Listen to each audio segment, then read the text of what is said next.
Ciao a tutti e a tutte e bentornati e bentornate sul nostro canale o benvenuti e benvenute se questa è la prima volta che capitate qui.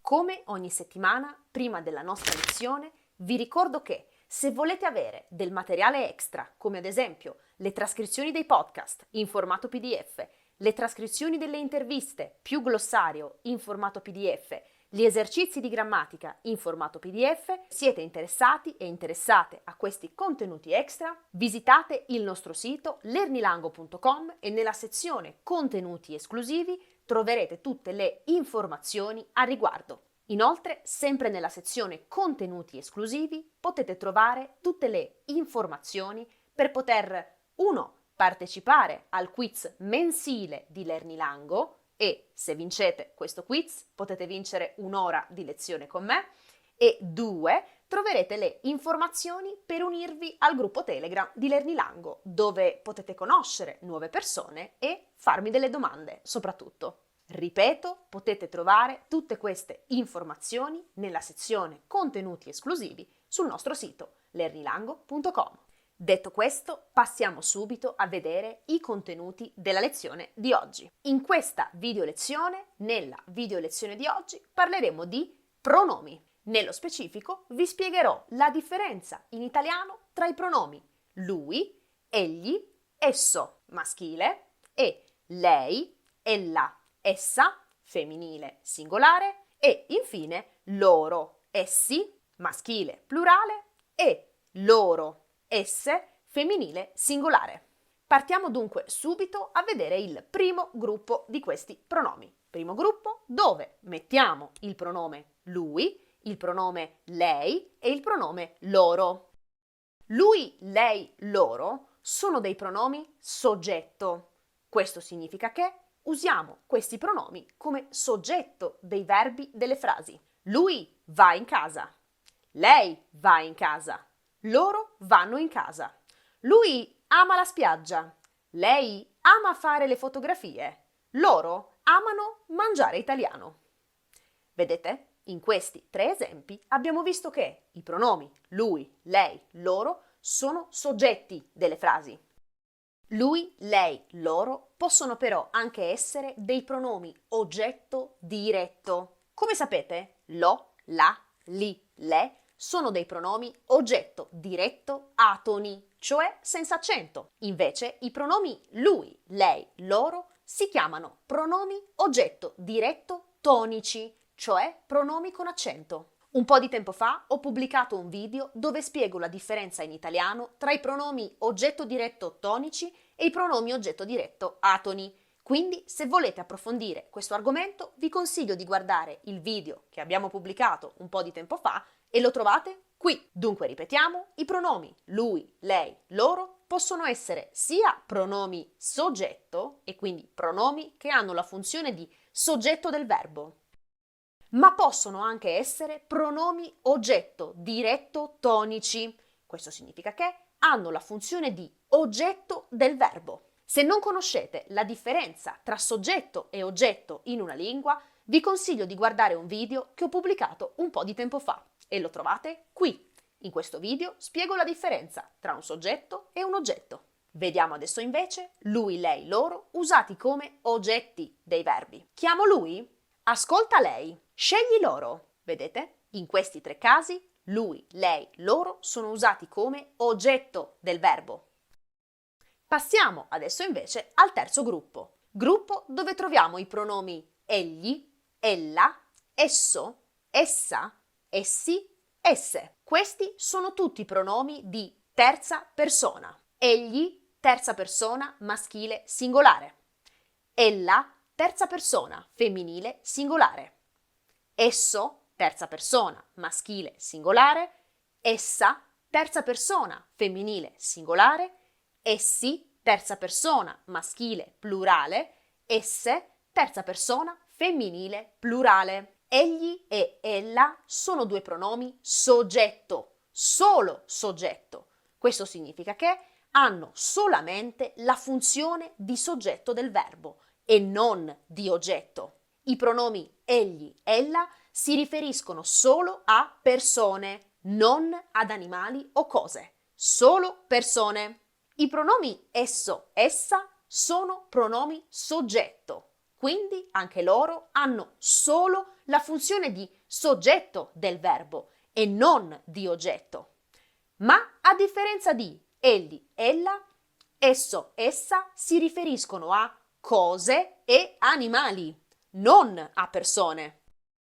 Infine abbiamo i pronomi essi, esse. I pronomi essi, esse hanno anche loro la funzione di soggetti e solo soggetti del verbo. Non hanno mai la funzione di oggetto, ma ripeto, solo di soggetto. Questi pronomi al plurale si riferiscono sia a persone che a animali e cose. Quindi, ricapitoliamo, i pronomi egli, ella, esso, essa, essi, esse sono tutti pronomi soggetto, solo soggetto, non oggetto. Egli, ella si riferiscono a persone. Esso, essa si riferiscono a cose e animali. Essi, esse si riferiscono a cose, persone e animali. Ma qual è la differenza tra i pronomi lui, lei, loro e i pronomi egli, ella, esso, essa, essi, esse? La differenza è di registro. Infatti i pronomi egli, ella, esso, essa, essi, esse sono pronomi della lingua formale, dell'italiano formale scritto, non parlato.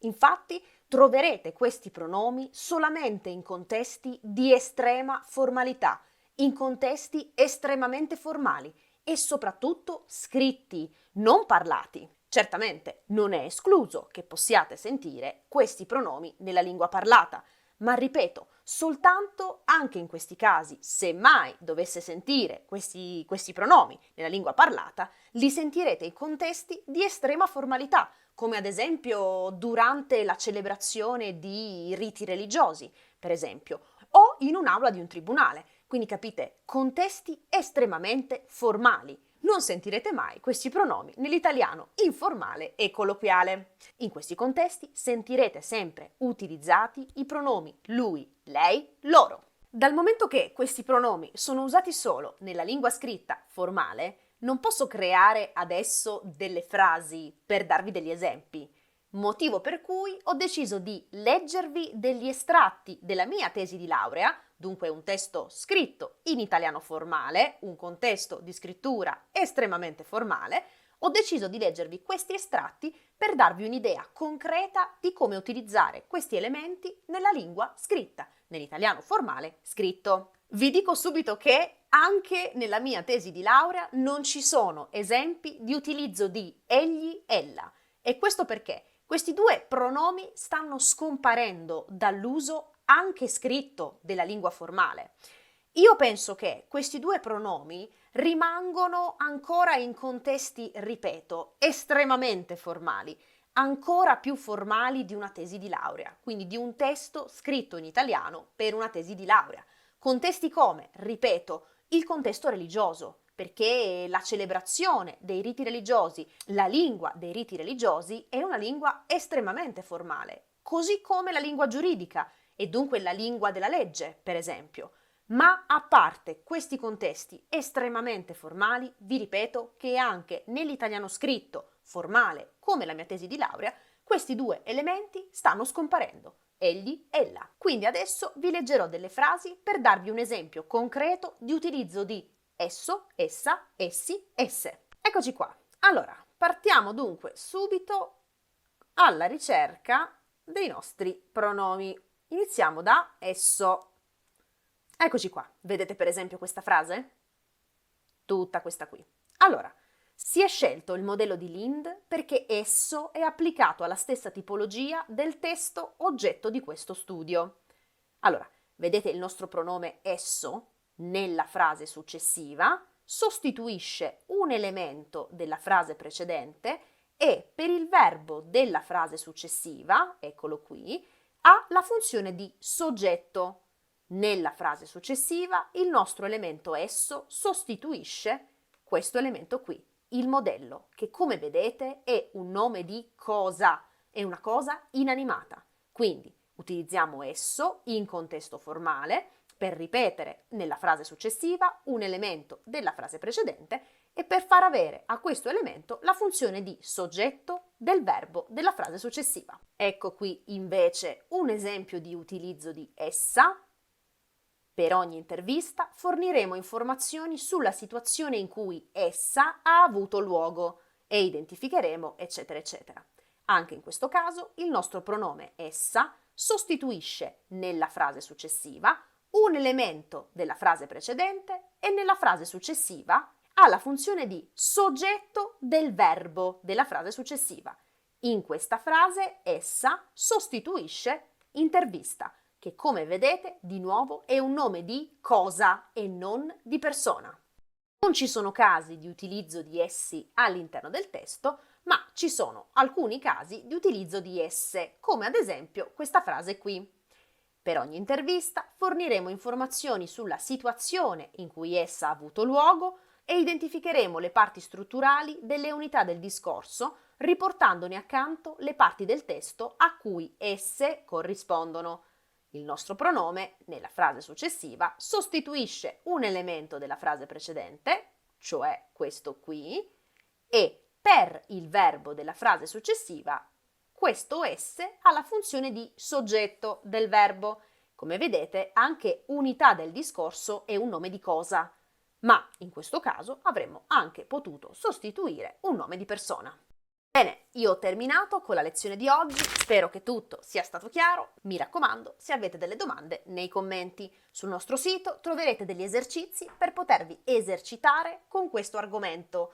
Ho selezionato degli estratti di lingua autentici con cui potete fare pratica. Io vi ringrazio per il vostro ascolto e vi saluto. Ci sentiamo alla prossima!